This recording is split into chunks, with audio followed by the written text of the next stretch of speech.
tunin ikido piu dia bolso van mun hoa ko na lhagau gilo yang si ho che tunin mial ma pa yang bol thele man thele do thele sugen thei thea kam jin pathin ka thang ve ka ki pa ji cho hichilai ta ta hu apuna kinova thilha sanga doi la ka ho ima ta ta ojong hi alayu na kitna doi lai su ho yong chu ipiham amdan chu thiam puan bo su ding pathian la chon asu lo ding a yelo ai wanga an vela chun je sun jong thilha sanga na noda sol cha pol hon jong na bolwa tu nai hon jong i bolo chela men email ma ki man thelo email ma ki yang bol thelo email ma to ki kidal thelo choi langa ita sanu chi ki khol phat diu he katis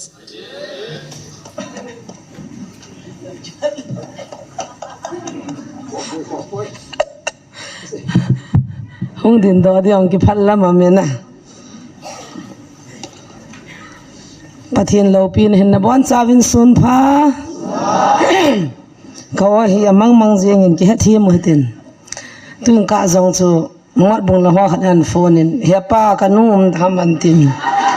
ti piam in se yo ke ga ka tila kanum pha la hin kol ta nge tin na tha ka wa nga phanga men sunu la ko na dam lo khat an kol kinin he pa kanun tu na taw na man dam tin boy taw pon te ka til ole pa ke pa me ate na kai ke ya he ka o pa ja zo ka wang pha tung ka zo ka siap le ajeng ke pa men sun pha hi han lang ai po thang lal kon dak pa nan pun ke yin van go wi ki khol lai lal lu hui ki khol lai ta i phunu la mang da hin na ya chu van go ki khol hi win pathian thang wa num han lang van le lei sim pa jesu ban min belzebul leng pa ti le ei ho chu anum no min ho jong le asinai sai poi ka tin song le ei ki dam na ho khi pang pa de o jong a kho kha pon ha pon na po hitin chi grum hwa ki dam na grum hwai ga jaw lo wang jong pon na ngai nai sai pon oi pu mang cha wang phai tan grum man pe do le ta pa na cha ki ni la jaw lo de tan asia mo hena ki pa ngai he ya chu tu ni hin igyal le mi wang phai hi win he pa jong a wang phai ka tin kyong wang pha ka ki sa na pin hi dam the a kam ja ka ki pai ma lai koi ma chan ka chin training ne ki bol lai hoi lo le refugee hai na jam le le lai koi ma chan dem jong in dem pon hin tu na hin na pom pia pathian nai to pha na dem ne ki chang hai sei sit ne ki chang hai in kein ban ka gyal jin tun zu kham sawa ho kham thei zo ho ai lo le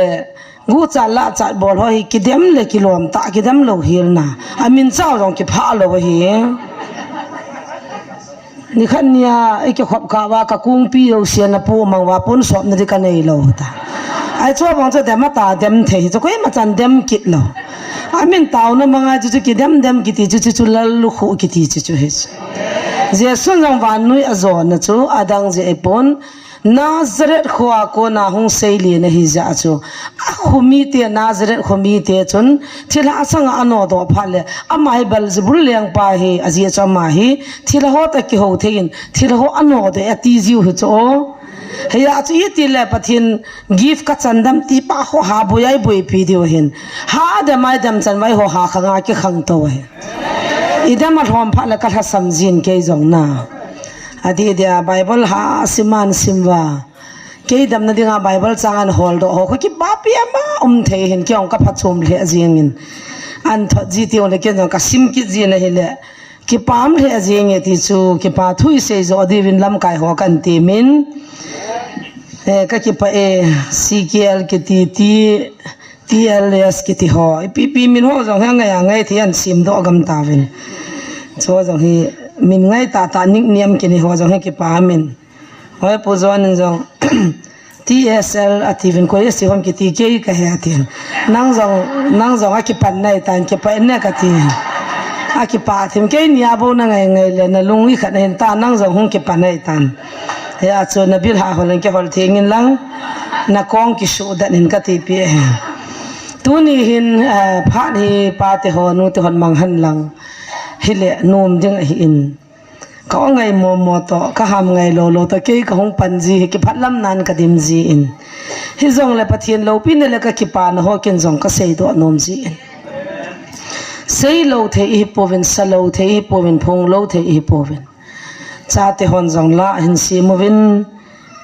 thasam ima salwa kan ki gyal ji azong heno na taw na mi hielo le heno nei ngai do naw te an seu phat le o katin kiong ke ding in zong tha ha na na pangjin cha te ho zal zong pathin ka thang va in lasla ga sim khum pia lo le ga pa cha dinga lom ki hi zong le ka han ka pho wang vin ei ngai lu vin la hon sim ji ting le ho neo jang ka ha bol cha loi hin kidim lo he ma lai pital ki sei da na mu na langan kong the jai ka bol cha ji hin ai wangin pathian na ki ngap na ne yin gala kon zong na taw nan thu min a ki pat do ne min sei do he na gu a chi de tong la mai nong sei do ji heti khana cho ma zong he taw na ka dal zui jo han ke lo ya pun chapa khana ka nei hon cha he in khabe zong thing lang lang pe a khoi zo ga la in ang lai le he no nang dinga khoi la ka chi la khat bo vinin pat ne a che a da chen khoi zuin po pin ka kya chai chen ka ki pa dan cho pathinin ei ngai ru ka nu dam lo hin khoi zu ga ki hol pi le ta lung chang ne ya ke dinga khoi zu hola ga chi zu ka gel do la lo pi ka san alim chu ka mial chi ken ai le la santi ki mang phan te la naw te tong ke hola tan zat kin he in che kha jong thing lo tan kin koi he pe li go na tha go ji tam anaw te ka man na ki vian phat lo la no ho ne na pe mang de ka ti pe jin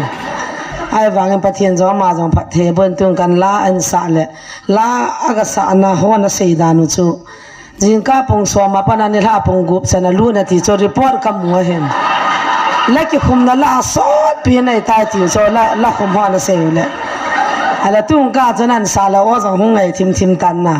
le si chunga bol mom lo he je su me nai bol mom poi ti cho he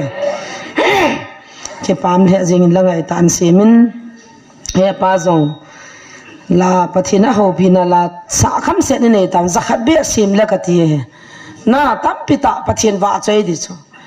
la ane ke sim so ho hi hoi la ham khana agu a piam khat hung po do e pon pathin na ho pi ho mi ping tha ho akipa ho na sim chu tu na isa wai ki pa he pa nan sim ki phana chi dem ki wa la sim jong khomam tai na tikit vin la buwa ki sa jo si kho ki sim he wa na ko nang ki son ha khat cham la ba a ping tha ho ki pa ho na sim wa again the ho na sim wa chigen the lungdan na ga ma hena ti hola lungdan mi hipu min ka nga eti so le sir gen the na ga ma gan the pu ma pa ka ya nga na la chu hi so I so le mi hi long khola he ka ti o lo pi pian hallelujah ti la pathian lo pi sa lai ta sim ja I so le ki pa khola hi chi banga so la jong hi pathian sa ten sa kham se ki sim do adi kyong la sim ka tha no ken kol la ka sim ji in hindi la he ka thim nei la he ka thim pun he to la sim jong hi mo thoi pun thagao mi thim lo le ki sim thei lo he ana sim ko te tem chen hi thei lo he ta bang sa kham se lai nei ta wa la sim thim ta hospital neo pin hospital atin kin jong phone an khan hi boy ka ti la lo in text na lim juga bela chapang in tin aste ta sa chapang khana ka mu cho in hopi phan he nge boy ka ga ti le amang za nui za ke de neo pin he o ta kin boy ka ti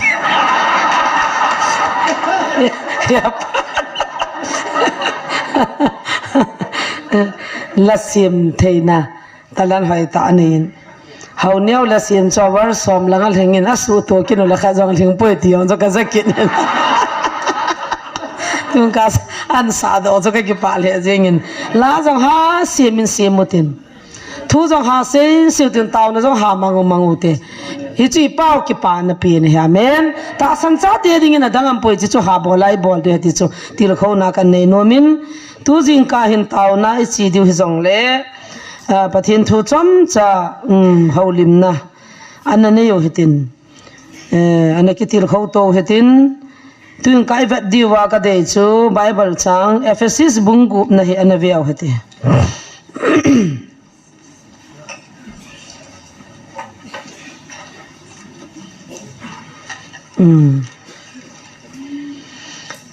Ephesus bungu na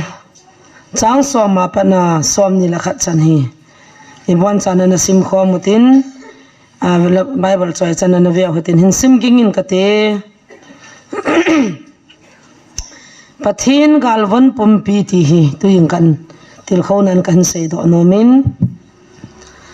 Ephesus bungu chang som apa na som ni chan hi tung ka ki holum na diwen dei sa ben hoi tan nga yutin achai na ke zin pakai za chule atha na thil bol thei na achun hat nun dia bol lung thim gi lo tin chang masanga nadin zo thei na dingun pathin galwan chang se ki wanun azi chu ei ho ta saphele thisan to ki bun hi po ve pi pu ho to tha thuni ho to hichi wan noi muthim vai pu ho to van mun ho al hagau gilo eng si ho to ki bon zo hi ve hizi chun ni khupalo nia na le thu zo na dingule iza kai na bukip su ke zuwa nadin da thei na dingun pathin galwan chang se panun hiti chun thuta in kong ki ga un chon di na om pho ki a un chule gu sa cham na ki pa na thu pha keng chut ki si win dingun chu chang chung a chun ta san lum panun agilo pa thalpi me kung ta ho zo si chu na su mit zo na dingun chule hu hing na lu khu chu ki la un thagau cham jam panun pathin thu chu taw na zo si le thum na tin tang to thon imati chanin thagau win taw jingun chule hichina ding chun mi thing te zo si dingin tho ha le thum na zo si thon hicha chun ki ging jingun chule ke ma dingin zong pau do ding do la thu se do na e ki pi theza chutia chu ki pa na thu pha thu gil hi ha ka ta ka sei phonga ka he sa thei na dingin nei taw kop jingun hichina ding chu chi hicha ding chun thi khawa ki he na leng pa lai na tong ka hi hicha hin ha ka ta ka sei dol ka sei thei na dingin pathian thang wat han lang sol cha polin Ephesus ho bung mi te lekha athot na tunia ikido pi ga loi lo le ido da lo chu ko ham ti pa hil chit na le aman kitil khona ana thot na pathin tu hing le thu chang tunin I hoding in zong ne au cha point tham khani kan la do nomin hechiwa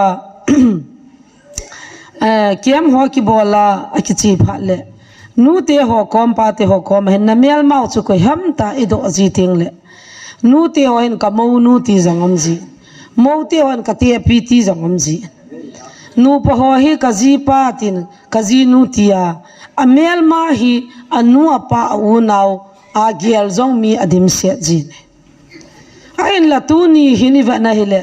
I hodinga email mau chu ko ham dela van mun hwal hagau gilo eng seti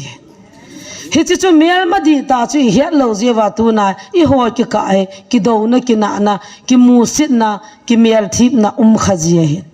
mel ma het chil ting le ta sam mi hing hi mu da ding khat cham pon example khatun in nei pun kham number 4 ho na ni azona ni lai hin nu te pa te ho tam pi hin ke chu ilung si jivin ni pa cha jivin ama he sei si jivin hichilom lom na sin hi o lalam kan pa cha ai lo le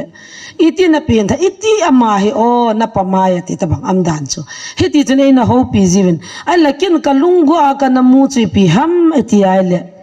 hichi number 4 ne pa zu ne pa kan ja che pa chu to ke chu ka ki vet ka ji na hi te nga hi le kele ke ka ke muzin hichi pa chu kamel ma hi lo dan chu pathini nei mu sa jin kamel malin pin chu satana hin ani na ei thunun dinga kamel ma chu chin khulam hai amani hi ki thojia hagau hin kho he tha mi ding anago ji hone hicha chun khabe hi in nei pu ko ma ka sein kin na hi kamu jong kamu sit pon tu ni chanin kham the za nol chun ka khot zungai ta ka ko lo ding ni aji chu khat na ka lu chang na hin ani na pathin an vet dinga nang sanga ke hi chon si zo ka hi hinglar zo ka hi ka tile ama hin hoila ya ki ji na sim do ke ni ta ma thin zu kha moya chinga ching hu cho ama chu kamel ma banga ka giale le ka ki na jing honding ka ki dal jing honding alu le taw nong ka man thelu ri pathin naw ka to the te lo ding ke thu na dinga satanin an control cho ama hi alama cho pin tha ding bo chu ke duty hin adang chu pakai khuna mai ala pin tha na dinga chu ka ho si zongai pon ka kina phi zongai pon ke chu apin tha sa thei pa kwa ma chu agu a complain ka ha bol ngai ama kwa ma chu ka taw ngai hi ting ju la aman pathin ho ki ti hi noi lang pya zero noi lang a ki lo le ma cha cham thei pon hi chiwa chun chu ka gyal do tan pathin ko ma hepa satanin ama he ki zangle ke hi anatong theilovin ko ingeti alungia la hin kin jong satan zon chi ke hen hepa satan sanga ke sanga lin nang nam ji chun nangin na lunga he hin sim phan lang ke ki sei phan nan le kin ka sim phan hi kal si chu satanin na ha to che dingin nang thu hi katin pathin khona chun ka phi don hi chiwa chun kumizan ham zo chun ama ahung ping tha ta ne le apin tha ding nia chun bible chang jong ka simpon ailo la ho jong ka ho sipun ma cha ka sei pon he pa ko ma ka na taw he zan baro ma khailan ka tawin hi chi zu kham pa number fol ne pa kan jan ne pa ailo la zula sa ki bol pa hin ke hi pathin cha ka hi ei mu theilo hi chi ke mi mo hin he pa nei ngai da min ne ka thi zu kham khat sim thei ka hi lawa number 4 ne khat ton thei ka hi lawa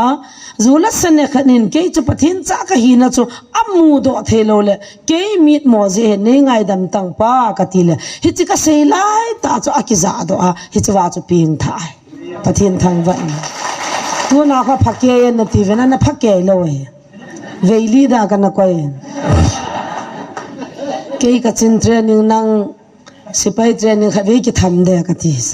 kana phin sa ai wang chun hi chi wa chun ken ha hawa ka wa ha tawa ka tawa du da ka bol chun lakha thani chu khongai the na ve ta hi jong la kan na lo de ngai asim pha pa je su ta ki mu to ting chula a hin khwa dai ta hi chin na dinga bo chu mu chi ki thu then tu nin hi a chu mel ma ti tin le zie pon I chai pon I nui pai pon tu na I mi hing chan pi ho wai pui tunin mel ma hovinin ho jivin mel ma daminin dam jivin ka to ka lun ei hovin khate yo khat cha cha khon khati cho pin hon jong mi hovini ho po we iki ho na khovel yaw chun ai wangen iang pa wai pun atila chu khat ni nui ni ra ka don but le na annal ka sapuin amo ta ki bangdanin ka ki ge de ne la ka ki si ge cho iben de la tu na ei do wa ei de ma kapathin na to hin mua asuna zana hin via adem ho khon phat ta avet van dem hu cho hi chu ei ngai lu ho amen kaning ka ei khola ei phachina phanam hoi nam lai cha sei khila ma sei kham ta ei to so ho cho ei dem ho khu kamel ma he lowe mel ma ho vinin ho no mel ma damin in dem ho zola kina mo ho ka ngai lu amen ka ngai lu nu cho ilim sa lo ho anin ka ki dong lo ki ve lo hi bo chme atuna min hoi tata e che mobile bible chang sim ho jong ave nu wa taw nei man ho jong ave nu wa I khut jiam ho jong ave nu wa I kyang ko I van ho jong ave nu wa na ke hi in lang van hin ka thip lo wai tan kum som ni wal ki van ta lo wai za chu sang khol chol ho sari ho ka ki van na num ka sa ai chong chu ki chei ne jong kha ti ki nu ai za chu cho zo sin na chan ka sil ka chen na san ei ve la pi so pi ka ne ho zalin pathin ka thang wa na hello hai tu ni ka ki van na han sei ki mai theo cho na hi zong le cho zo chan chana ei kholu chu ula naw I ne ho jin pathin ka thang ve ka tis he chi ho hi email ma hi lo hi ma ho hi lai to zo sang email ma kha cham poi tunin ikido piu dia bol chu van mun ho ko na lagaw gilo yang si ho che tunin mail ma pa yang bol thele man thele do thele sugen thei thea kam zen pathin ka thang ve ka ki pa ji cho hechilai ta hui apuna kinova thila sanga doi la ka ho ima ta jong he alayo na kitna doi lai su ho jong chu ipiham amdan chu thim puhon bo su ding pathian la chon asu lo ding a yelo ai wanga anvela chun jesu jong thila sanga ananoda sol cha pul hon jong na bolu ba tu nai hon jong i bolu chela amen email ma ki man thelo email ma ki yang bol thelo email ma to ki dal thelo choi langa ita sanu chi ki khol phat diu hakatis ke lo ya po hi ka ki pa na hon pe ni thila ho nei hian hon chu ni khan ni rong bazala ka chi hon le ka cha te hen kolan bol gang chalu hung lai loi hon ni ne tiu i pi ha madam lo hung ham ai chỉ thang cho chim pha cái lung hang cho na ko la hung thim jang la hon oi pu zon de ki het mo sa ja tha ji ni kha jang cho le gari anung tol chula in ko na han cho o ngai hin tin la gari anung he ka nung lai kin ka gan thei che han hung loi honin nang ni to kin ding in thil ha khat na hung ya tia gari speed na kan tor hana ka hung len han ka thanu han dan nan email ma khan ni um phin le ti chu ki na ki khicha da ma as kaung thon han le chu kho view yang kho lak wal he tala ma lak khat wal ta kaung thon han le in van han na saman thina thanu mam dan nan chu kan ko han chu ki li chu la mi phina wa ta ka ko se na la thu zo lo chu kan yang bol han ke jo ka tha chol thimin tin nga gang chal ko loi pu zo na hom thok ki ji cha ayang nga kha bola dunga vai kha do zia phatta ta yang bol to chat ke jo ka tha chol te chai na lang ka ngai tu thim le ma chu nom lo alu changa ta ki pe lup na chu ta salima tho hum pi le ma annal dan chu na cha chu kan manan chu ki surrender chu la ni that hon hin chi tang nge nang ni hi ka thu lalwal ta wa thilatian ka ki chan wa ka thu lalwal be sia wale a ha dom che ki sutwa hung kai win tun wang ka zo han ta poi nei ngai da mo win ta ki thol chula langa ki thol mang jiang yesu na hai mang ji ke ni thane ne le ke ni ki cha ne lo jesu mina ka ne hon nazareth jesu chu aji chu ka mel ma hon ka he chil ji a tu na mel ma ki cha dim set na lai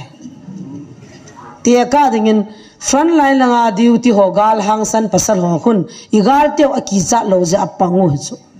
aya cha hu la ka mola ka li jiu ta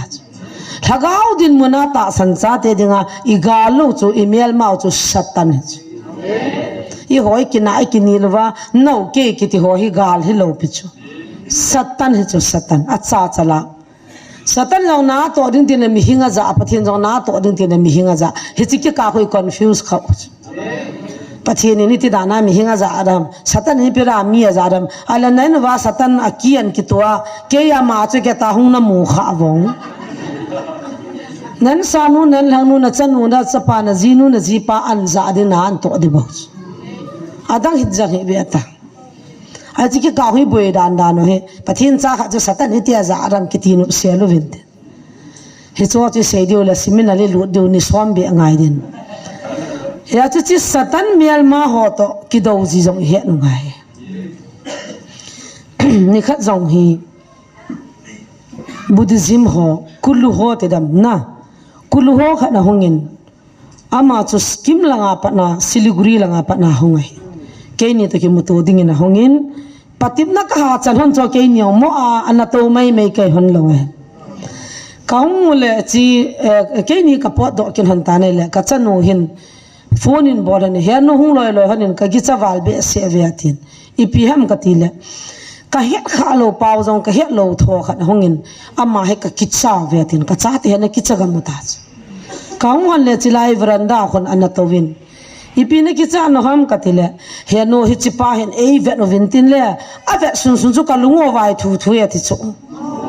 amit chu asan ta bang honam jin hian no tila ka chanu ning pi tan hon no hal lunga na vai nunga som lang mong chon avenu la lunga na vai aman te san ban bol bol dan chu ka chate kaung thun hon chu kan chamial chu ka vel le kol mial pha nai koi ne hi ham ta hona akham khama chu sa pa ba chu ka ga hon le aman kol pa vinin ho hon hoya pana hung nei koi ne hi ham kan ti han chun amit hi akunin a ha ta pu ne ma ka cha ti chu banga gi cha chu amit hi vek ngam hon ta lo rosni he ti chu na min hona vai rosni ya ta ave ngam ta lo chu la ke ni min a cha ma cha na va amu chu hallelujah ai cha ji ke nyang mai kan kai lut kin hona ai chi pa tin sulanga ka jil kin hon anu ma no me bo ve gi cha hi vine in sulanga kan puilu hana kan jil hon chu hoya pana hung na him ka dun le ke ho am ho hi chon phana chon niama van gam lu dinga mi ho convince ho kai ve jesu christa hu hing na bein koi ma cha van gam lu poi chon phaja lu na di siki cham pon hu hing na ama sa aban ting le chon phat na chon ung zui hoi bu ve ka ti pi abile ki tu chula ka ngai ngam he ama chu bola ta ka bol hana ahin dano amoho hodan amo adram am dano cha bona sei do cha cha ka ki thol sa ge na ge langa bo al hai do ke pathin thang vat man lang hi cho hi sei ya na ki sei no pa le tu na email ma to ki do ding dan ja cho kan zot pa mail ma to ki do pi mail ma ai ja hitia hi satan ho hin i ti le nam mi te tha amana su mangai ho hi su boya pathin ta khan de ham ti satan tu pi ne ja cho tu na nam mi te ni gel diu cho email ma ko ham mi ti ting le wi na in san lang su pi ho he poi satan hi ti he ngai satan ni do thei go no ngai hi a cho satan chini ho hi to kha the loading ne good loading phin loading gel hi na ji cho pakai cha te a it pi ni jiwa man joi ho hi target pi no hi ho sumang na dinga pana hala pin hin hi china dinga chun van mun ho hagaw gilo eng se ho i do zo theina ding le am ho to ikidin te theina ding le am ho zo na ding chu pathini hoi galvan khat ei pi ke noi hichi galvan chu tu ni in ikihil no movin email ma cha ne hetaw hedin abani sei bela nom puna taminna atama hi satan ho achi chom ma e ho hi saya thamang di inago ni ka gel do ji tena ka thang to ma cho mai khani thale inam pumpin ki za han lang i bon chicken satan thirgon la to gon i sei na o cho ho ina zong ikihil na ucho lam kai hon jong sunday sile satan gal sa di sei na ucho satan da ki do dong sei na ucho ai bang a satan jui manova iyang bo lai su gan thei pha le amo jong khu thila ai ti kit paw khona su bui cho na hilo hai hoin ko zo se hi ki hong han lang ki kha da bi han lang ki kha hi han lang na hoin song khon to na bo se hom hiya hi chiba khon ni lo min hau thlat cho se ki pang kho man lang hoin tin khu kot kyong han lang thil ha sang an ehang bol ho jong a khu sunga ho jong la chon da hai lu na nang manu han lang adam lo jong kho taw pi han hoin kot khu ni rum kho van kyong an a sunga chun pathin na tong ding 24 hours a to ding man lang a mo cha khan in sang som thum lo ki pi han lang na amo cha na to han lang hit chung ka ki bel ji han nang le tu na in na moi tai ki na a ki buya a thisia ki thilo de hoin ko ri kha cha hewa saturday ni le khang rong te da chom cha ki honga sunday ni le honwa a chong chu chou ki dal te ho taw so thimam la ning ki tal ki ra kha gang chal ki jin la ke wang ka dama emelia kong kai ke le hoin ka sa de ka hon ni rum ke de chou ki dal ho ki no ran dan chu khu khana he nu pi khani taw ge ji cho jinka devotion ke chai pha na khon mi ke khan no na khon chou ke dar pa khon cha bi kam nom ama he taw te ji ada taw no cha dang lo pa ka no ni za san lang ni ngai da mina ti ji o thum pha na chou ke dar pang la ngai to wa ama la ngai ta la ngai dam sin po nge a kho me ta cho ala tia si pi chu hung lu hangin na chu ti lo na la rom si pon rom tang kai na na nei rama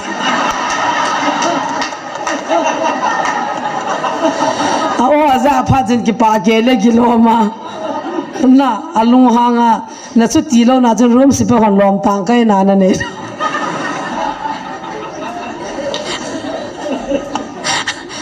a chau ki dal pa ki no be se pa na amma na don bu ta cho pa kai ji ka se le pa kai no oni za san he pa ni ngai da mi na chu ti ti ti a ngai ram zo ra gi gian lo di ya na ngai ram pong e a ki na phi zela pa kai ang cho phat a pha gel di lo cho na phat na la rum se pa lom tang kai na la ka se ke na chu tu ni ai email mau satan hi nu te pa ikido pi theu ngai chu henge helang chi ha seule tamin tam jong tamin tin ha jong aki ha manin na thila liang ho he mat lo jong am povin yang bon lo jong am povin kaw ho jong he aziam povin anar ta kha jong chu jing ka khan hi nunga chapang khan hi helaga hin gol hang chapang khan ni ka poi pi honin kamat hon le ape ta chun ko la hongin hen heulam thla loi honin ka gan theiwal tai ni tha pe hon dai tai ati aman sadar slanga pana ankul helanga ke ni na ma chu kamat hane kalol hojong koi hojong abonin amun de ki saying tai tha hon loi ne ke ka ya bol chan tin kulin bol hanin nan bol kina le tai kholang phone kan boarding kan het nei tan na ni area ka tenin ai chiwa pa chu ka tha hon le akipa ke ama pang tu chan na damin pathi ni thangwa chula kawla doi se lewin tun doya new lam kalanga nunga achapang khat mama ama hi an pui kin win apaten ke ni bazala me chwa ka chi kin han le chiwa khon an tawin kaung thon han le za molovina ma chati ba za mo hoi ki chi ma kiwa ma hen I mi ha je chuni ma chala lo thei po kaung hon le kalei tul wa hin pasal linga ta bang gup ta bang anatowin hilanga chun chapang nu chapan anatu in ke ni ka hung run han ta he chapang nu chu an puyu ka hi sa hon kaga abui pi hona in sunga ka dom lo hanin kaga abui pi hon le siwahin chikamat nu han chapang nu chuni pian seitam nang ni hi koi tapang na hi man ti chu nazar jesu to kathil ke ho thim po ho si hung kai ve ke ho le to la ka to ve ke mi ami chu ka het lo akhamul hi chan kha jo a towin helanga ei mi hi ta ta pangal hi ta ta me hi ta ta thim po ho chu lilanga hela na towin alien chi thim pu khat pa chen in maya hi raun na bol he phone na chaya amialu le aminu cha bonin oja pu zonin an hi in ke chun ka chi kha lo je chun ka he pu ama jong na chi kha di da na he hoi selen aloi lui ho amialu cha na he so ke cho ama pa ko ta pa ama pa tui bonga pa ma ai sa pa ama khulanga pa de ta bi he moi pujang ka til hi nge tin hila he to win hi chi chapang nu chu ka ki chu we ke nin ka zo lo le amhon akipui mang diu ka zo wa le amho chana dal ha dinga hita life attack ka ki bol to amon jang phone in ka mu ke nin jang phone ka ki kap to ka ki chu we hi cha chun chapang nu hin azou ta pove thim pohon ka zou ta povin ka chi ta ve atin ka chanu ning pi ko ma chu window chun ven lang lim kap gang chalo ka tila avet le boy vena ne ki tol do ta tuni na chapang nu cha damin po na khong ina dam tai hallelujah hicham ge ya chu mu thei ta ki thama ki dalga mai ta ne he thim lowa a hi lo gam la le I sei khau chu ti za ta ai hi chu ta san cha te ipan khom the ne diwa email mau satan na to na chu kan zot pa he hi chi wa hi chu zo si zo the ne diu le idin da na ipan da the ne diwin pathin galwan khat na an ve hote pathin galwan khat na hin lan hil na som la li na na ve le han thu ta in kong ki ga un amen thu ta in kong ki ga un ti hi mi hing ding ai han san na pen le I hat na pin le I ki son na pin hi thu ta a hin ki ti hi ya dinga le se chunga hi chikala phat chom na ampoi katis thu zo wa hin ting le a ki thop thein a ki samin a ki boyin a ki chawai thein thu ta hin ting ai le hi chu I khum pi hin apangin satan na ki cha pin chu thu ta in kong ki ga en ti satan na ki cha pin ne thu ta a kong ga hi chu kong ga to ti ka na khoi pi ham ti le pasal hon tu hin kong ga na ki ga uvin bel arabalum lo na ki chen ting ole kong ga na ga ate te ipidinga kong ga na ga uham tele pasal khachun bel ga tengan ki ga ting le a ha theina ki chom theina ding thein a hai thein a to din jong a boi pun ta sana ngai vele pasal to ni au za he kong ga khom lo le a to ka kilo hung tanana la khila vi adi ho kati nirum kya to ka ki twa na to do ji thei lo hil di cho na khila le di ho kati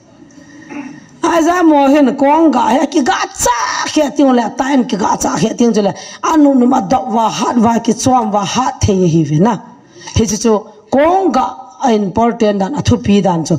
thu ta a kong ki ga ding ti hi e bible wa pathianin galwana ap uniform a khat nai ta san cha ten satan chu do zo in kating satan to kidin te zo in kati hingen tila asung lang ve pathianin ilung chim thien da thien lo I ta san in nan a he ne satan jong chu chom mu ki ne ya chu thu ta kong ki ga ting ole satan ni ho he alon ji e he lo he theiwa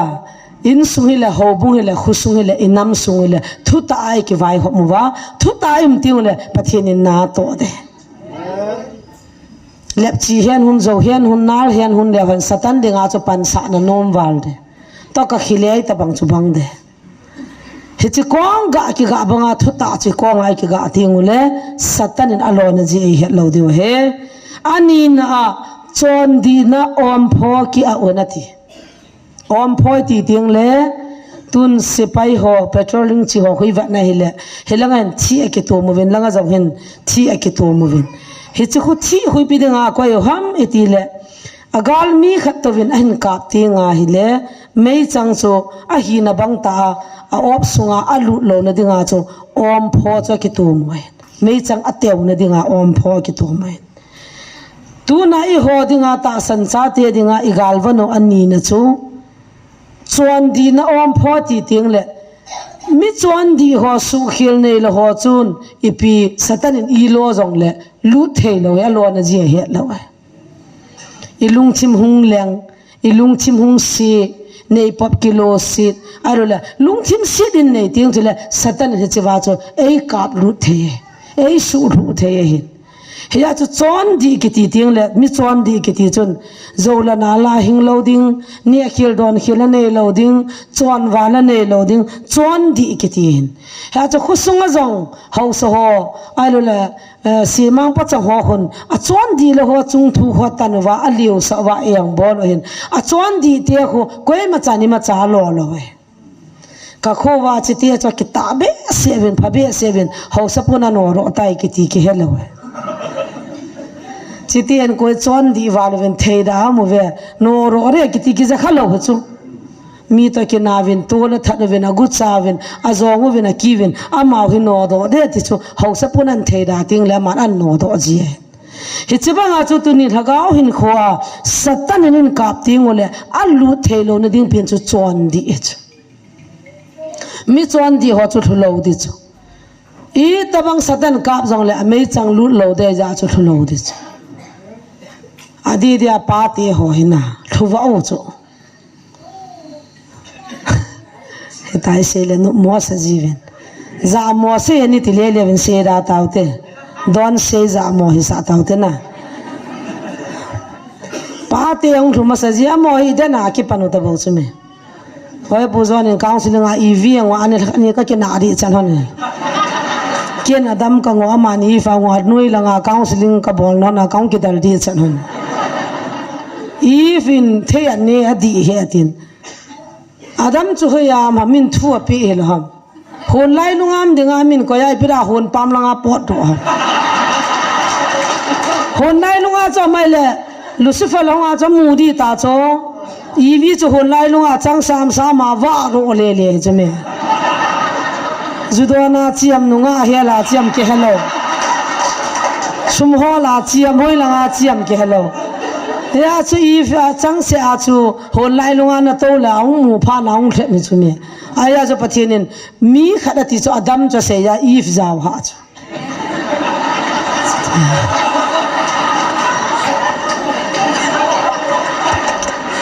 da chu la au pa do lo ji ha ti cho ami am lo si ti do do na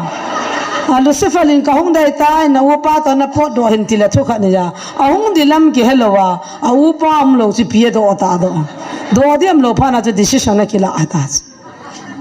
na hoi hon ding na chi hon ding ati le na o azol le chun adang ja tha no ma chi hon di ta ta cho tha no me se me ai za cho dam wa ha za la la ki chang kha ti bia bia ki um ngai Dama su kia cho na chuan di na ki ti chun ma cha su si lo de ti nei hello ha thu pi ni di cho na chuan di ki ti chu inui pa thu pi ini na khusung viang sung ho sa thu pi ini na nam sung gam sung lam kai ho thu pi ini le chikala cho pham ta lo ta he wo ka te yo ina mo hi va ting le ha sabat chu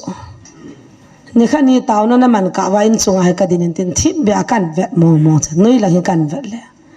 go lang chapang kha din ama sanga to te ni cha cha te phin kalung hanga lim ka kap to a khoi han khat ten ta bo han a khoi taw nen mana i mi in sin hun ki pan chat vi to wo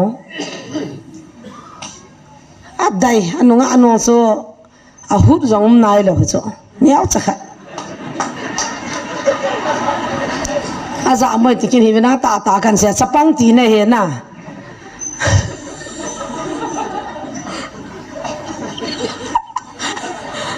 ni cha cha hi chu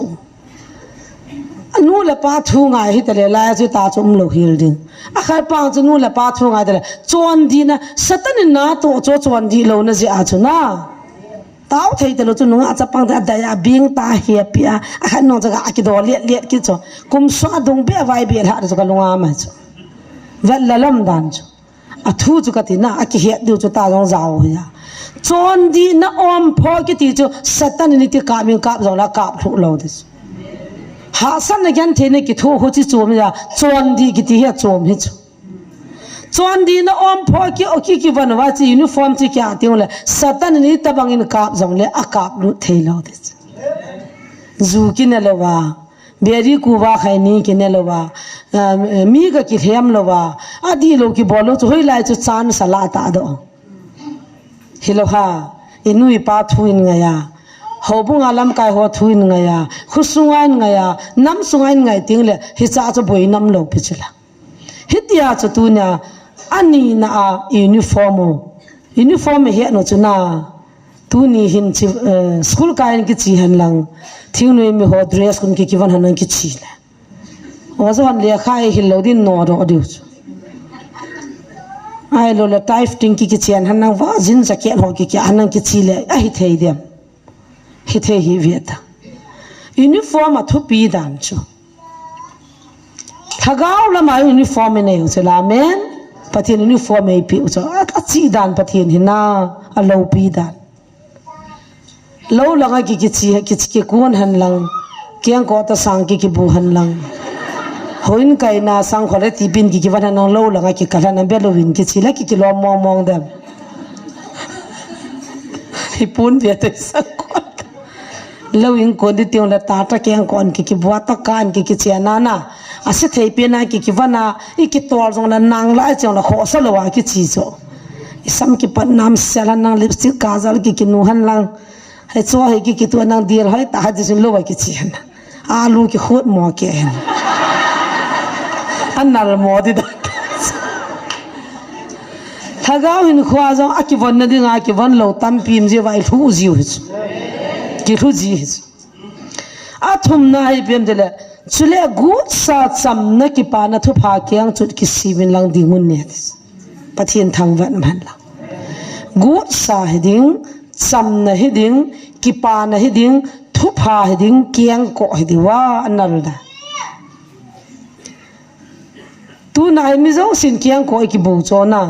ki ho kha chu pa te khat kyang ko bu lo khanun va ko le ho kha thong na lut lo gam le nga chong na kyang ko kyang chu ti bam hin tin a kyang ko bu lo wa va ji so vet no mam chu me an dia wa pa na bu lo thing kyang ko ne ki sim lai na ki bu kha una hi cha le la wa pa na chu but ta lo a chi ti lo cha tang hi kan mu kha pon ipidi nga kyang ko ki bu ham itile I kyang anian lo na ding khat e anian ling la khawin I sut lo na ding khat ni me hodi de I hai jong tham khat an be ki hoi sa na jong hi na kyang ko hin na la cho chi ta ma cho ni me wan kyang ko ki de ken kyang ko ka de mong mong bazala ka chi la ka mu po la hoi la ka din dan ji ta kyang ko de mong mong na ama ti kyang ko ki bu so ke choi bon wa kyang anian lo na ding lingen asut lo na dinga ki bu chu sia be cho tu na pathinin galwana e piu che pem dela ki pa na thu pha kyang chut ki siwin lang dingun ne atis hi chi chon ki pa na thu pha kyang ko chun chut ngamlar na nei talo pha ngamlar na nei talo lut mo na anei talo tu na he kyang ko hoga nung vat lew han hau satia na lu thelo loi pu ps te na lu thelo loi chin kholam te na lu thelo na loi am dan jo te doctor he gin te na lu thelo na loi am dan cho na ho na hi to khom wang wai akin lian lo jong yum mai theu hi vai to khom wang wai I kyang ko chu di lo ti na cho uniform chu na hoi la yong la lu theding ti na he chu tu na he kyang chiwa ka hung din theina na ho ma sanga ke phala ta ka din theina ki pa na thu pha kyang ko ka nei ja chu ka hung din hi bo pachin ka tham wa da kum khanin MLA ten election line thu sei ding in covid ke man ka thu sei ding mun chu thu sei ding ka hi chu ka ki het pon ka chi tui ho min ka ga pangin nen de adun ka ding phara ki pan ta pon in nei ten in kolvin hewa ka me ka tila hung loi tango tin ka ga chila an nei nun ei mu pha chon ka patol zo se pai mang pin ka pumin kana kot man tan mi fal ho cho tui ho ma kana pan helanga nu la lam speaker la sading nunga ha zo akitin computer lai ta ki to la wa sa sa na nu la la mati nu jong thung ha na lom lo me hoi lang ho jong ja ka ta ka lu hang ke nga la lu mai cho ala ke le kha yung pi ba chu speaker ding ne jong ikitilo ale kha chu yung pi jing o kyong chu mi pi ki khop na jaw ding a chumin le kha lom lom yung pi ta ta ka ga chi cho ang wa chun thu se ding ne bi chu kitile chun phadi ja e kitip dan pa chu pau ki he thim lo na neu cha cha nam ji ka to khop ke yo ai chu wa chu vo ai ti pi a chu malanga in to so ka sendar ka va le bon the thu ta ka van ho ka le nian ta as dil khat chalen ki choi loi ta chu ki the nu he nu ai chu wa chu speaker la chu kat to le ka to le nu ala sa ding nu ka ko ma hu to ki I chu ti ve I vet nom dan dan cho ka ke nga vet ka ki van na cha ve alung dong kin jong ma ka chu ti ve ka ki vet to han chu nom chu ama chun ke vet ham ko vet ham chu ka he ji lo ke chun phata ta ka vet le hoi langa vet ham chu ka he lo pathian thil si ma hin na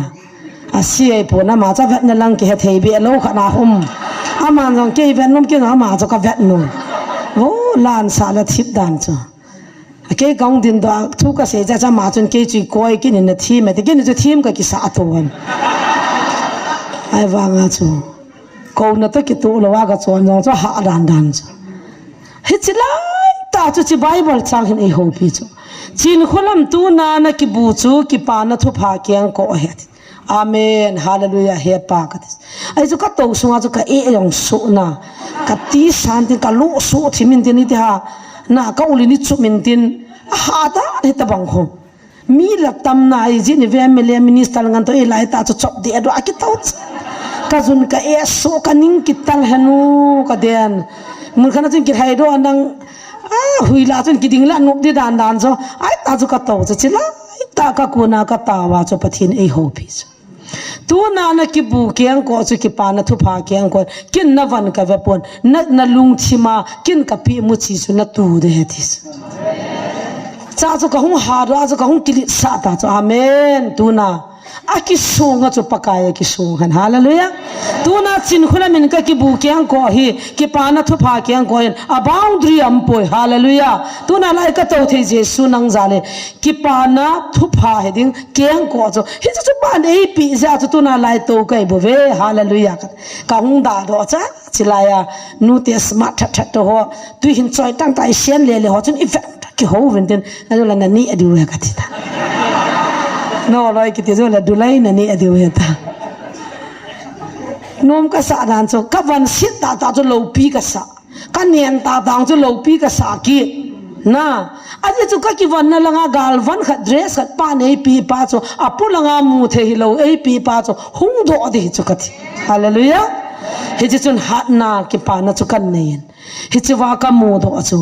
tu nin koi mi koi phui ku chang hit ta zong le ki pa na thu pha kyang ko ki bu ho ding in lut mo nam pon chi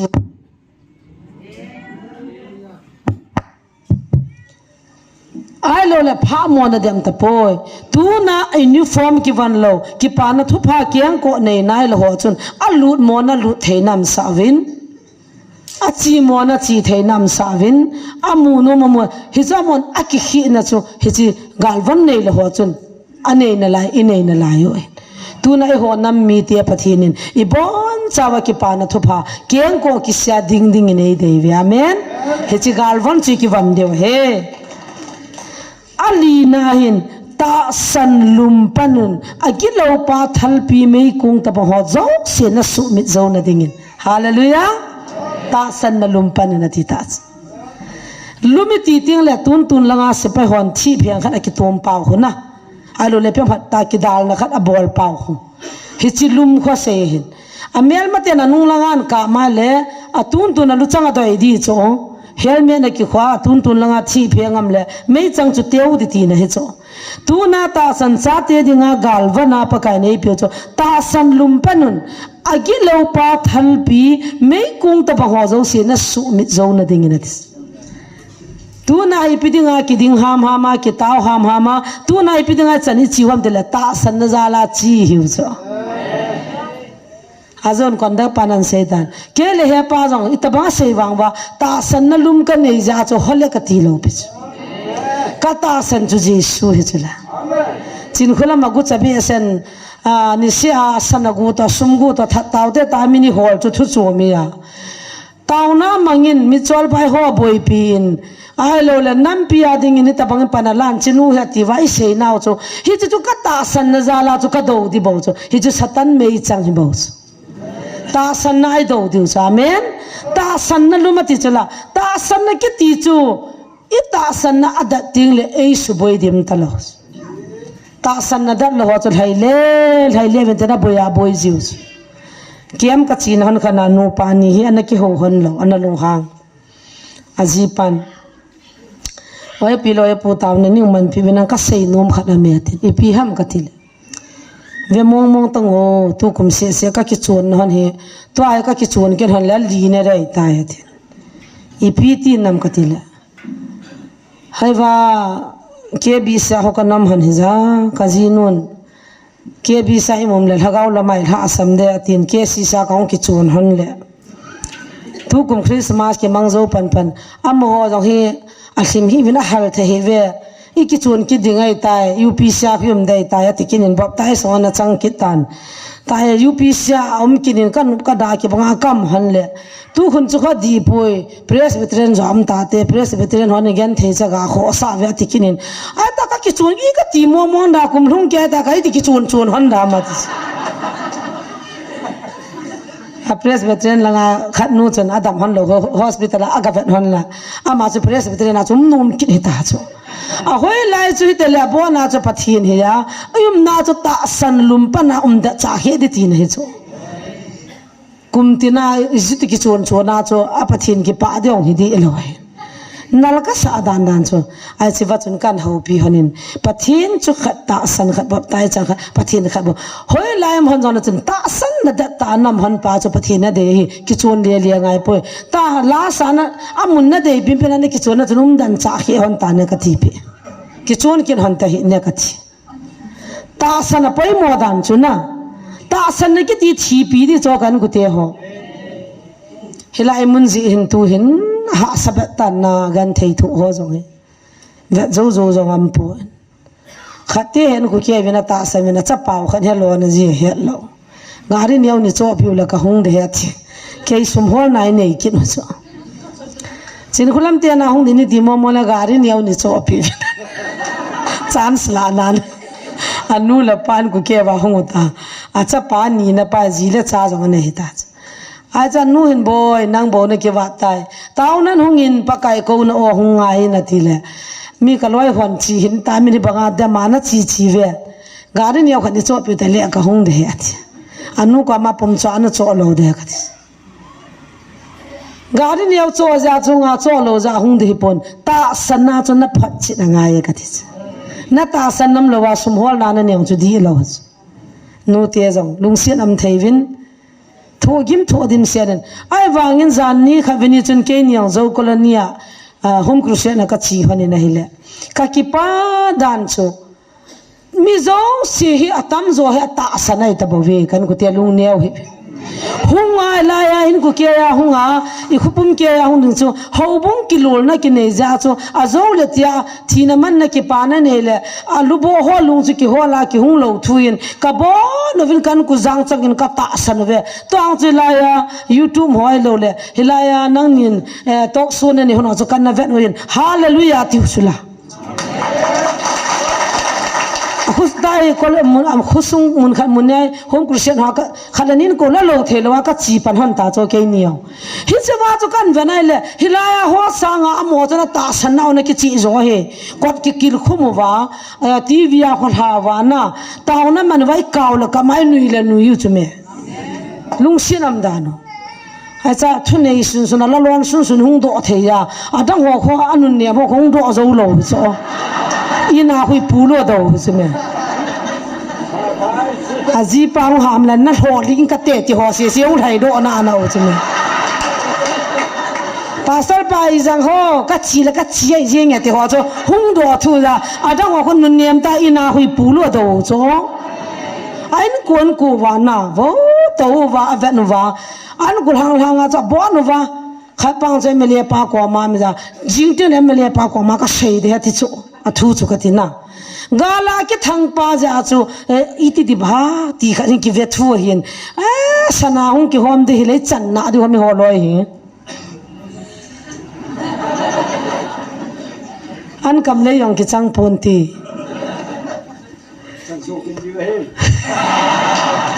pa bang hung lun niu le na bal le ne kha kha be ki chang na lo da mo he no ata san the da nu na na mit thilunga tawa hilaya yam khada ti thima adam mo boy taw na poi na tam thim jong la na puna na kap jong dim sia ka gala me se san se ka ta san be se ha ke hi kam mu ka tham ka phat chit to ka ti ho hin ka ti ka ga chi ho na muna mi ho ta san ka he do han cho ka hin khunup dan dan cho ka ki pa dan ki pa mo ata san tama tam ta dan ni ki sim pau za bot ne mi khuti thu za khat nu de chun galin da tol he gin kho hung din ji te na galin kan na ho ka tham jin ka taw ji la ka dami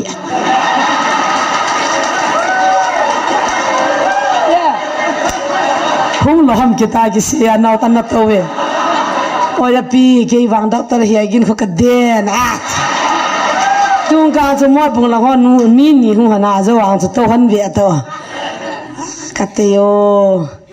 na tar ya gena hung din ni di le ke ho wang ka iau zi lo wai ta ha ti ke na ho ya sa o cho nu te ho boy zi o da tar ya gini mo din sa lo de ti ma pu la ho khon evangelist po hung din le ka ham zi te po ve te ke na we dang dang nal ka sai bana o mong khati ke ne cha a o ka za ji wa hung nui ri sa le ti wa nu pi wa ko ki that ka ku ke nu boy cho na ata san thei dan a ki go the na cho dam jing liu cho hi chen gya cho ga la hon ei vet no ata san thei da no i oi la ngai na da na i man ki nu ta cho thip da ba e ti tu e oi in so ongอันนี้ความร้อนความมองขัดคนน่ะลุงจังไอ้วางหุงหอไม่วางผาในเวทีพาละหุงโลหองน่ะวางผาไปพิดานเสจีละติกินเวหุงโลหอคนน่ะเสจีเวทีว่าเอียงสิกินอัตตาสันหอติคนน่ะบ่นานะจ้าตายกติพาละฮาเลลูยาติกินจ้ะปากินจานี่ทุกพูนยังจนนู้เตะพะบะมินสะดรสลังปาลตีบอลวัดตอนะกิทาวาปิกนี่ก็บอลอาจีเตวันนั้นเตลีกันอีปีน่ะโดนว่ามันก็ทีแหละเที่ยตีก็โดนว่าไอ้บ่เวียไอ้โลน่ะโดนข้ากี่ป้าเบี้ยเสียไอ้โลน่ะโดนข้ากี่ป้าดานาโนอาจีจูอัตตาสันกิเบียวนะมีนี่ทำขนาดนี้ยาตายมีสวมงาลังถึงหัวตาจูอัตโตขอมว่าไลฟ์เวทว่าปะเทียนทางว่าเลยทิลสอบนานเหตุจริงๆว่าจะกิปะอุตาจูถ้าจะตูเนี่ยเฮจำนั่นแหละกิปานะเฮจิปาจะนี่โชคเกี่ยวไงจะบ้านจะเกี่ยวน้ำว่าเดจูเฮ้ยเทว่าเฮจิเกี่ยงก็จะบ้าอุดรีเนี่ยตลอดไปจนแล้วนะอิน้ำปมปีว่าเฮจิอินเนี่ยที่นั่นรูดมอนะชีมอนะกิตัวมอนะที่ขัดจะจำตลอดไปคริสต์อาจารย์ตู้จงอากันเททั่วจงปากการนินดวนบุตรเดียวมาสังอาทีมกาวหอนอันนจดกาลกายสาวหิตบักทีมมอตากันสานนคริสตาเตโลลำดังตากันสานคนกัสระเทยตะปนกักกับดันกัสุติงบอลนาวจน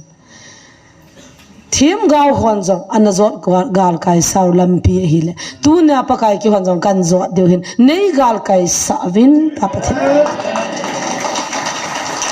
นะทุบปีเขาก็จอดกาลกายนั่นดีว่าหินน่าอัตมินจิสตันหินในจอสาวินตาก็ละสาลายจนรีไววัลก็จังหินมิดฮิปมาก็สายจิลาจปะทินก็ทั้งวาดันก็กิปาดันเฮียจะทีมก้าววันจังตูนี่จะนะฮิจิขาสันในกันเทนจะนะตัวว่าเมื่อทูบุงอาสงลังคุยเวนะฮิเลนั่งหัวมาสังนะทีมก้าววันจังฮิตบังทูหาซาจนะทูไว้ตายอาเขาแต่ตัวนายหัวนี่ทูฮีลำดังเลวฮีทิลดังใจทูไอ้ปุยคริสต์อาจารย์เลยบ่เวตัวนายกิดำนาจังคริสต์อาจารย์เลยบ่เว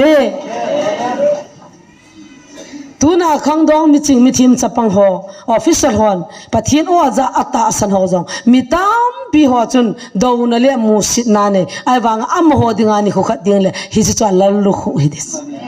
มิจิหัวนั่นกิมูเฮมิจิหัวนั่นเฮทีโมเฮมิจิหัวนั่นมูชิโลเฮฮาเลลูยาเฮียจะตูน่าทีมก้าวทีมปูมิจิหัวนั่นทูน่าจงสิตูนี่หันกิฮิลนายเนตาอุลาเจสุทูน่าเสียอิติเสียใจตาดิวเบลเซบุลเลียงปาเฮอติวามิจวนสิโลปาครอสปุตสโอวาฮิจิวาอเดมหัวดาวดาลฮอนจุดกูลหังในโลหมเจสุตมาตัมโจจิลายขังลายาโจไอวังนาซเรเจสุฮีปะทีนุจาเจสุดังหัวจุดมีโลเลจัดดังมีฮิโจฮิจิลายตาจุบังอัลลตาครอสันปุตลายตาโจอามายาจิลสินุวากิปะทีนซามิเฮียม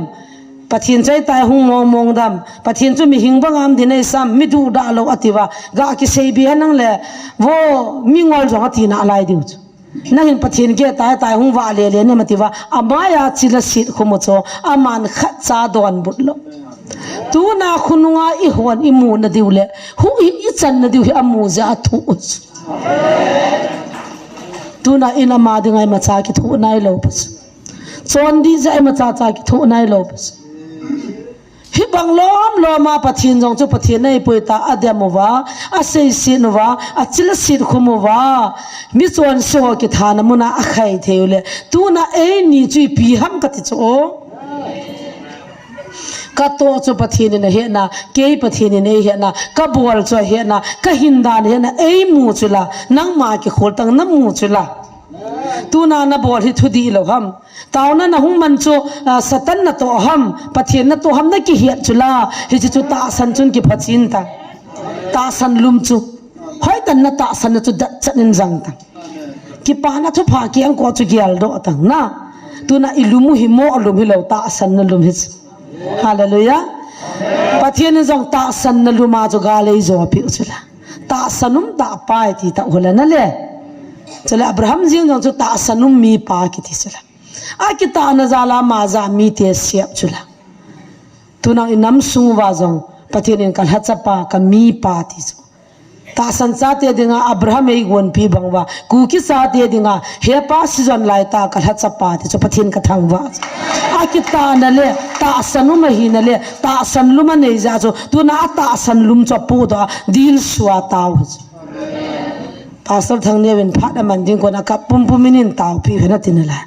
a ka ri chu sei ma sa jong nga he ka tin ka nui li di cha ai ka lo ki he nai lo ka pum pum min taw ne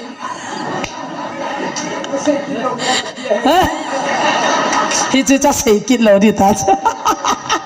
he pan ka pum pum min taw che a ka lo din ke ma sa lo mi chu mo ka the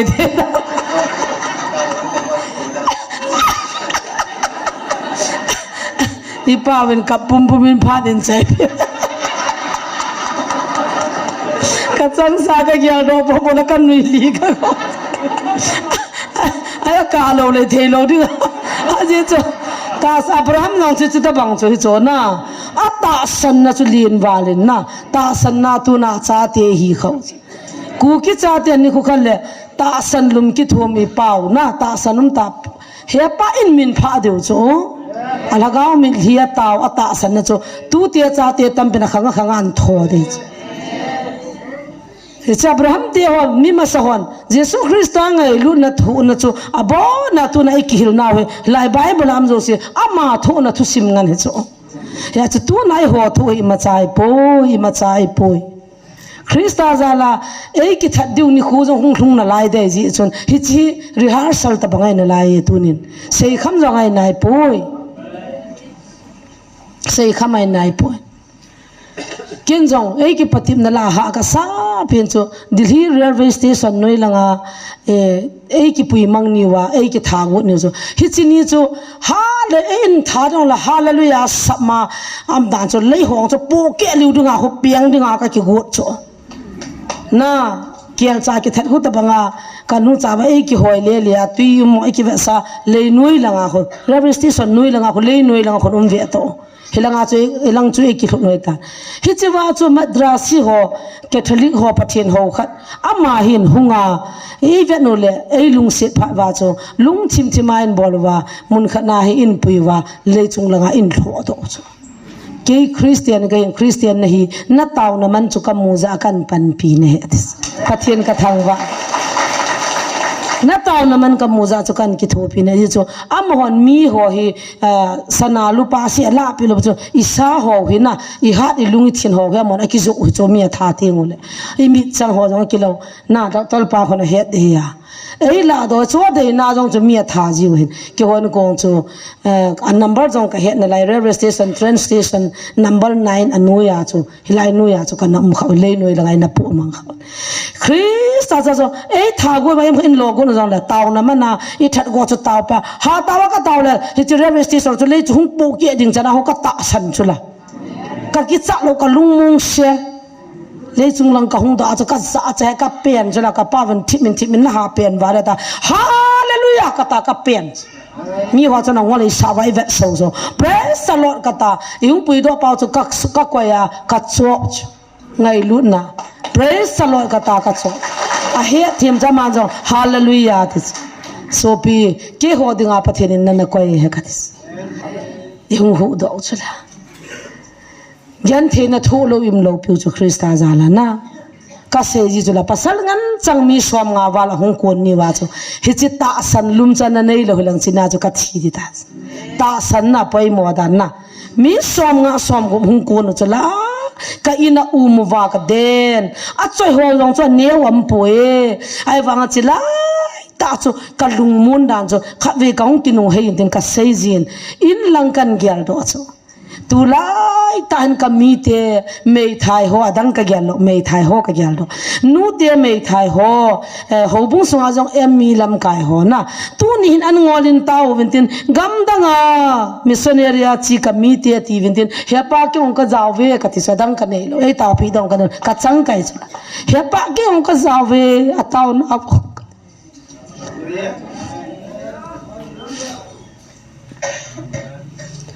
ta san zai na ka zat ga nam mi te chu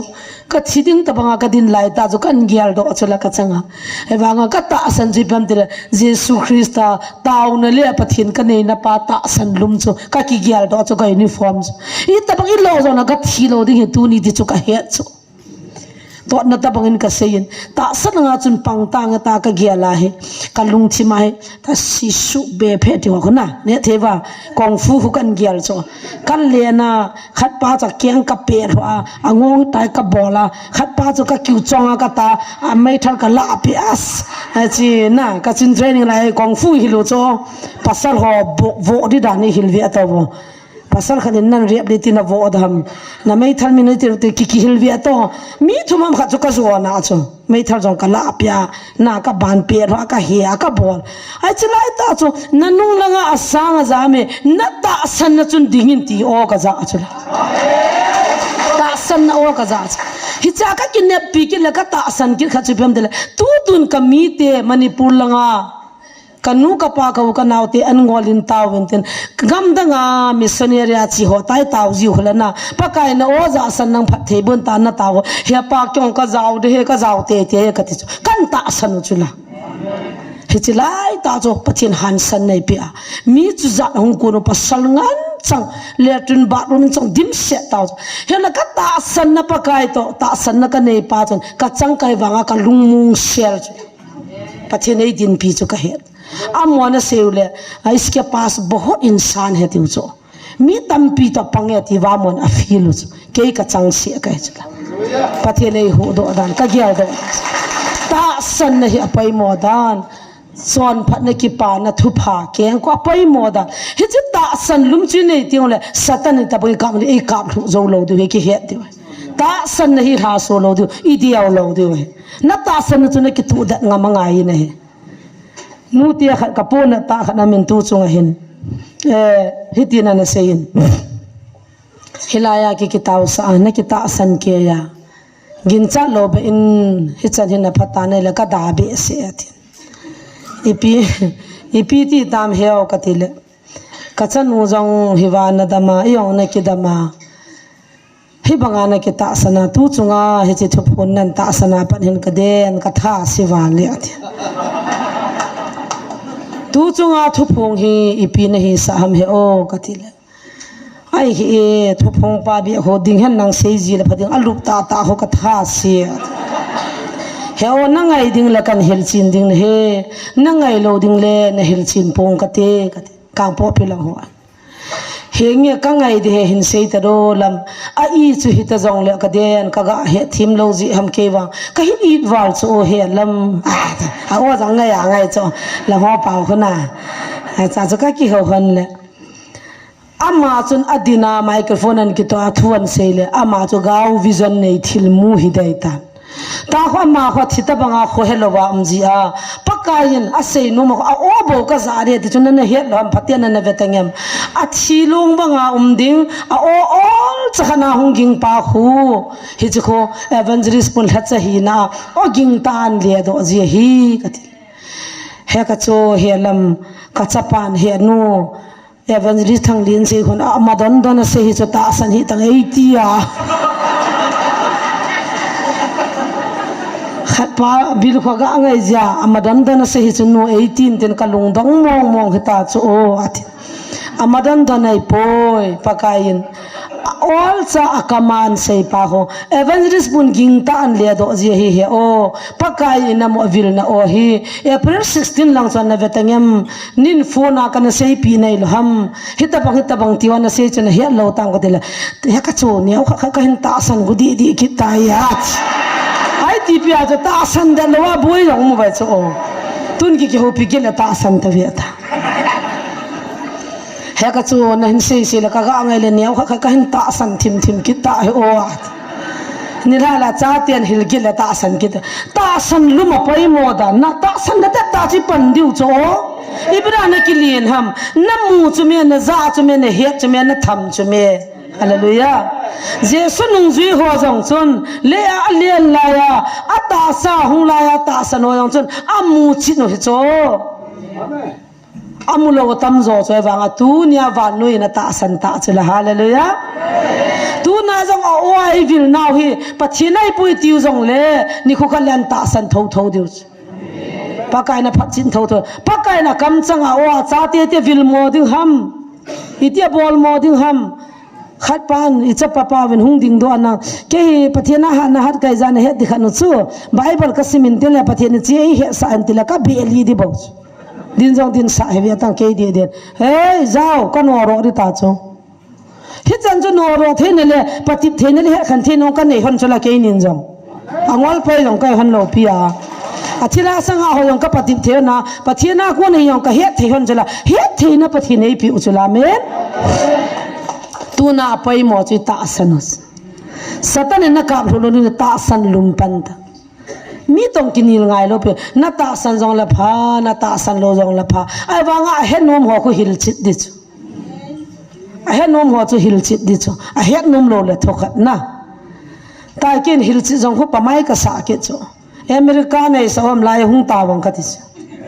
bahara sang som beb lu dinga nong mo hom ka ti chu na gamdang foreign chini dinga ban sum kho ja siangu wa pakai oza na dinga chu pikin phone ka pen ngayam hung ta wang ka ti chu ai chong kha ma kinu mi ko we ti kinu wa na het nom la hungin ti thu he amen het mo dai poi phat mo dai pon mu chit mo dai poi pakai je suan na pin na be le mun jong ki phanu ma ki thi ka goi ta na pha nom su ke deu ka ta san so na a bible la ki simsima amun ki hello zo ha dan ne pathini hin khoi na pe le sam kan ma sanga kha be ki chi la ka ti pathini pui diong in gon tu pi dai ta ka pha nom cho be le hem bong bu su na zan ne dungin gol hang chapang khat na hungin hoi langa to hitam ka hung thun de chiwa na dingin he no ka ki pa be sa den he pa ka hung ta a ti lai kam pa hung thuna cha he po he pa no po wa ti cha na ki pa be sa na asam lang di ma pu lang apa na hung hi chong thuna hi chi vai van lang sa na he po ka hung te a ti lung se nam dan chu na ai lai pun cha pha nom wala pa ko ma ji ki pa thu se hi cho kyong je i ko indi mama nang ka mu le tun wang thi jong lang kho ta poi he pa kom kong thung ta ya ti cho tai hon be lem bong bu i mu nom ta bang ba ma lai na mu no ai ti chung ai chu la sun la na hung to wa na hung wa lu na a wang phat dan ta san ja le cho amen imaran don ta san di ti ne lo cho phat chit di chu ta san di ong cho mo ta san di henge ka dian ka hung ge tan ka ki hom tho da ni ngai da mu ven ka sei da van aba la nga na sagi chan bo he nga na hin hu hing na lu khu chu ki la una ti cha men ipidinga lu hui ki khu ham ipidinga sa te ni ki khu ham ipidinga dieli ki khu ham chi tama tam chona tuna nu ti ho hena tam jon dieli lu changai ki khu win a hoin a phana pha he ai ta kon to ho di kon lu khu I khu a le ti hi de hin ai chawa I biru jong bing chim ding itiam khan ina jong ai khat tim ding a phana pha chi tin ki khu lang hi jong la inna wa thei jam na ding ta chuna ra mo ne lo wa I ban la nga hung ki ba jong chu dil khu khat na he ai le pa te ho jong khun ni sanu ya chu la lu khu ki khu cho ai la officer la kon lu khu no be se la sa din ki khu jong ki wa cho ai la nu te wa ni sanu ya gu zu nu ya khu sa te ni ki khu cho I pi de nga chu ki khu ham ti le hi chi lu khu khuna ve sa na igal van la wa lu khu hu hing na lu khu ati piang tha lo ben hu hing na nei lo ben imaran dan ki bol han nang I pi ki bol jong la kan na lo ti ne hu hinga te ding pin tha te ding ti ne aji chu hu hing na nei lo mi ho chun I pi hung tang le piam kha chun adi ali the hu hing na nei mi chun thilung mon na kini Krista zala thidinga ki gyal hata Krista zala chanding chabo na ki gyal hai ta ya cho hu hing na he thu pi pe na he hu hing na chi za hi evan puhin ken jong hichi ministry ki photi la pana ka tu pe no cho adang thu pi lo hagaw mat ding mi hing khat hu hingam sa te te hichi chu mu chi la lin pe le chung nung pe na van no ya service la lin pe na ka gyal chi cho heya chicken pathian na ka hong to he ke hu hinga kam banga mi khat am te te ding ti chu ka tup thu pi pe no hichi ministry jong ki boi pi pe na hin heya chi lu khu chun na khu ting le sa tin na khu tin na go jong na ko ta lo ni san jong na ka ta lo cha men alim no ya nom ta ki ha thei khola tu lai de wo nu a cha pon mi mul ki sim vi nei le iki mu tong la mi lo ki hagam ta lo ka den khanu di cha ha le ha bu lo ta hom khavei na hong khat a hoya mi mul chan chanan ki simoi puzon to hijin mi kol pi ni na pinge hoye na ka ti hon aki na wa cha mi milan ki la ro cha ka te hoi ta lo ai ti ta mo ka te le thing hang pa ta ki lo tai ka ti ken han na satin no ya ta nisano ya ha bu jom ta lo cho koi mai satiri ki hole ta bang yola ki ha anom sel chu he theiwa tu na hu hing na nei mi hing te cho hoi lam la mier suwa ki he thei auto ato jong le hotel ato jong le kanui za na ta khat seng ni khat ni bazar ka pot wa he hotel khan ka lu nu le helai counseling a he an ping tha khat nu pi khat ni an to cho an to vintin ke ni cha ni ngai ka to le imu han la afoni hungen tin ki ho am na cha me la he mi khat ni angan si dan o khate kapin tha masang chi popular nak takara akape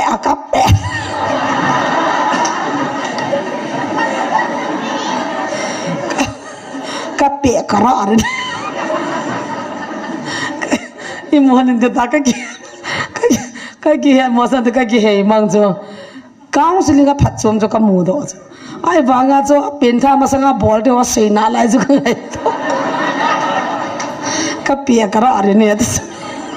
na sa to mo chinua pin tha man ji wa phamo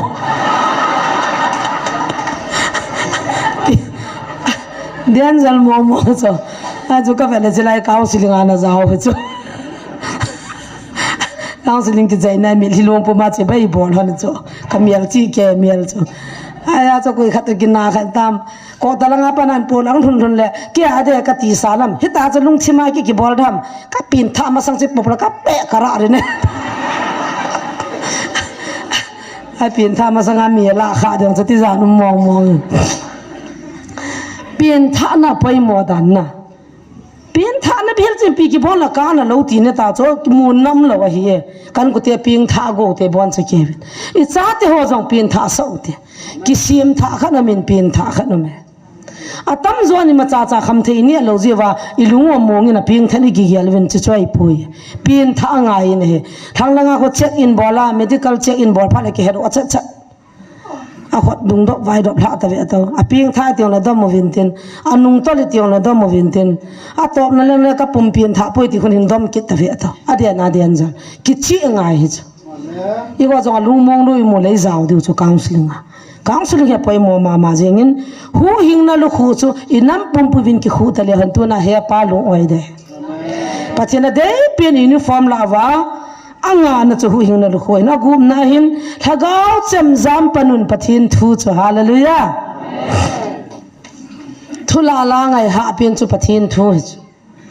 aki sei chanen mi khani sun ve to khana hung din dole iki in hi nam le iki go nin tin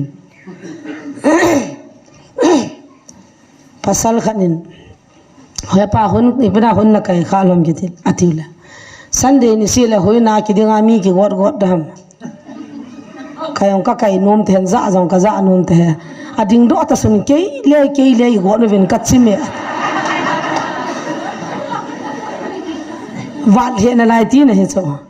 amin langa pathin thu ki ta sei zo si cha ma zau ji dan he cho ading do ta phanin ke se ni go no chun ka kho min hui ni kai da la phara ve pathian thu hi cham jam ta bang chu hallelujah thagau cham jam de zo hui na tu na ho thira ho ka man han phale jesu mena ka halding ka de ta e khori tai ga bol mai me khoti je ji ta ma ve thagau cham jam ta he tai ga bol la ki cha dan na khona mu ji khona na ki pe jiu chu a zo lo pu zo thira wa na he chu ayo oi ni pi cham jam jong ki hena dam thagau cham jam na ne na ba mo cái lỗ chỗ là tập bóng mới làm coi các cái chỗ khác lỗ chỗ ôn bây giờ là cái mầm niu bây giờ ta sanh cha tiền thằng gạo chậm ra mình cái chơi điều cha men hồi lại ông là đập về đi chỗ cái lẽ pa lung thiêng nhân nắp hấp bụi ni tivan ni kỳ sát kia ba căn mỏ gì vẫn dạ con hiện nữa chỗ thagau cham jam ki ti chun pathian thu ki ti chun koi macha dip lo he theiwa hi chi chu za theina tha kha jong ni chu galwan khat ni chu iza mo mani ngam mana ki pianga iluhan manai phat mo mana ki mo pian hi lo bes tang chi bai ki bola heu nang pi zanin kaung cha pang khat ki tu sel hoi sela khong ki lep chu kham theina ni mo ka tila anuam za chu sei ngam lo sei yang tang na ni chu me ka tila anu in mai la nga phot pha na chu w wa jong ka che min zu jong kan ka chi ka donin number 4 jong ka try pan tai nanu ne he nam ko tila he pui henu lam nangin itin he no atis kin thagau cham jam ka ko hin tin cha ho kan mu kan a din ka tila ngai hi ka chai ta le wanga he lo jola cham jam cha ki cha dan dan ai ja ko puru le siwa khu tingo adan ko puru wa siwa thagau cham jam nei ngap lo wa a ko cho le hung le i khori tai bo na mi thiri ri wa na sa lu wa thagau me ki cha no bo tu na ta san cha ten thagau cham jam choi cha men pathin thu chu cham jam banga ki sa na le kya na le ki pho na le hi chi cham jam ma chu ki sa tu ri chu pathin thu ti nei chu gal han hon cham jam za ta banga ta san cha ten i gal van la wa pathin thui cham jam banga pathin thui ki chol lo wai sei diu cha men boy nang pathin na lung se cho hu hinga nam lo la na thi cho ti ten au ta chonga to kha cho i ga sei pi la pathin na tong ta vi to hi chu cham jam ki ti bu na po ai ka te ki khop na ka chi kan ngol cho ka du cha dan ga amom ta ding au ta sung thun le thagau mi ki da tha pai pai ji ta ni kha jong khat ka to na kan mu chwa taw na hu ho khat ka to su cho tha khat na la ti bu chu na po a khat nu ma chon face was bom khat na khan la do clean zality pau asan pa an la ro cha ta aga ti ang kinu hele nuwa kana to pha na cho he ta ha bolen tin kalung chim na ki ai chu na auto sunga chu tui bu mom sanga chu jesu ni ngai lu ve patini ho pi na wana chi kha tam heo na dam na vam press lo ti chu thu pi zo lo hi chu cham za ma ti ha chu thagau cham za mi za atu he hoi ki chola ngai pui ki cha na ngai pui ke cha le nang cha le cha tiong tha kha chu a phalo di lui mu mu na wa tham le di bo na ka cha ten kilale ha mo agwa thil khana bon le ki mando cha cha nai ja na ho ne ho le gi a gi cha thewe amo sanga ki zom chi ai ja thagau cham jam in nei so ke teun le ikimu to ne nam pum bi wa thagau cham jam i za wa pathin thua chung ki ho teun le adam hi ta cha amen idam ta chu me a chai na taw na zo se la thum na tin tang to thon I mati chanin thagau win taw vuna ti tawai wa ngai taw chi tam chu ngai cha thum khanu min tin ai lo le ngi khanu min tin ki phin khanu min tin ai lo thangwa na khanu min tin hi chi wai pi sam tila thagau win taw vuna ti le e mi hinglung gel zo si zaw lo wa thagau wa dim se na he pa kom I thunu chu he pan a pi te di he pa nei bol pi te di tin he chu tu na inam pum piu I gal vanu asagi na pathena de chu thagau win taw win ne din da ho lo loi ta gim nei pa angai pa khoi lo de na khola gim nei ta khanum khola na kyo langa kan neu la taw thim ta ka he chu a taw chip ji dan chu ai wanga chula ma hin kho ma su do ani don chi vale ma cha loi wanga a taw na changa ya ngai ipiti se dam million ho taw ho ko pi jiu cho khai ki pa e pha ti ta ba ti lun kim taw na man ho tho ji cho da tor ti lun kim taw na man ho ka hin thang wa in ti ta ba khon asilal ha men tin taw jin tin ka ngai thara ke ji cho oh ya pa ti la connection han khu ki mu pha ko na la ga wa taw ho he pu pi sam ji ni se phane ba ma taw no ko na za wa he po ti ji la ki ma ji na na hung kap ji ta chu